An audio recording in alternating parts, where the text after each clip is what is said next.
जळगावमध्ये भोंदूबाबाने एकाची फसवणूक केल्याची घटना समोर आली आहे।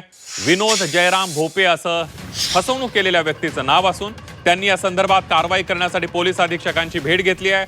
पत्नी, सासू, इतर नातेवाईकांच्या माध्यमातून भोंदूबाबाने फसवणूक केल्याचा आरोप तक्रारदाराने केला आहे। कुटुंबातील वाद दूर करण्याच्या बहाण्याने वेगवेगळ्या पूजेसाठी तब्बल 70 ते 75 लाख रुपयात भोंदूबाबाने फसवणूक केल्याचा आरोप तक्रारदाराने केलेला आहे। माझ्याकडे एक मुस्लिम समाजाचा अब्दुल गफ्फार नावाचा सिरसुलीचा एक बाबा माझ्याकडे आला।